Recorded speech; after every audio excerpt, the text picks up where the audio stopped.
اللہ تک پہنچنے کا طریقہ غوث پاک کا بتایا ہوا۔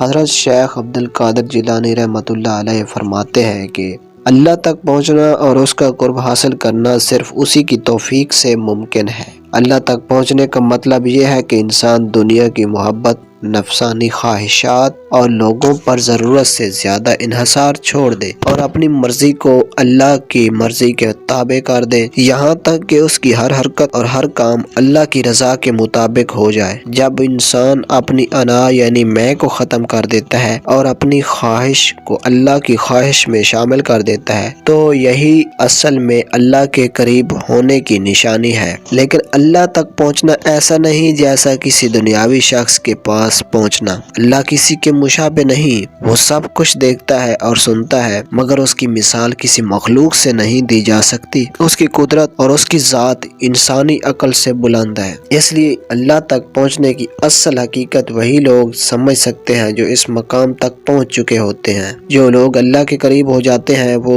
سب ایک درجے پر نہیں ہوتے، ہر ایک کا ایک مقام اور ایک مخصوص درجہ ہوتا ہے، ہر ایک کا مقام اور قرب مختلف ہوتا ہے۔ شیخ اور مرید کا تعلق آسان الفاظ میں جیسے انبیاء اور اولیاء اللہ کے خاص بندے ہوتے ہیں، ویسے ہی اللہ اپنے ہر بندے کے ساتھ الگ معاملہ کرتا ہے۔ ایک بندے کا راز دوسرا نہیں جانتا۔ روحانی راستے میں کبھی ایسا بھی ہوتا ہے کہ مرید کے دل کی کیفیت شیخ کو معلوم نہیں ہوتی اور شیخ کے کچھ راز مرید سے پوشیدہ رہتے ہیں۔ جب مرید روحانی ترقی کرتے کرتے اس مقام پر پہنچ جاتا ہے جہاں اسے اپنے شیخ سے سیکھنے کی ضرورت پوری ہو جاتی ہے تو اللہ اسے براہ راست اپنی طرف متوجہ کر لیتا ہے۔ اس وقت وہ صرف اللہ پر بھروسہ رکھتا ہے۔ اس کی مثال ایسے ہے جیسے بچہ 2 سال تک ماں کا دودھ پیتا ہے، پھر وہ اس سے آگے بڑھ جاتا ہے۔ اس طرح شروع میں انسان کو رہنمائی کی ضرورت ہوتی ہے، مگر جب اس کی خواہشات ختم ہو جائیں اور وہ خالص اللہ کا ہو جائے تو اسے مخلوق کی ضرورت نہیں رہتی۔ جب انسان دل سے پاک ہو جائے، اپنی غلطیوں سے بچ جائے اور ہر چیز کو اللہ کی طرف سے سمجھے تو پھر اس کی نظر میں نفع و نقصان میں اللہ کے ہاتھ میں ہوتا ہے۔ اس کے دل میں صرف اللہ کی عظمت رہ جاتی ہے،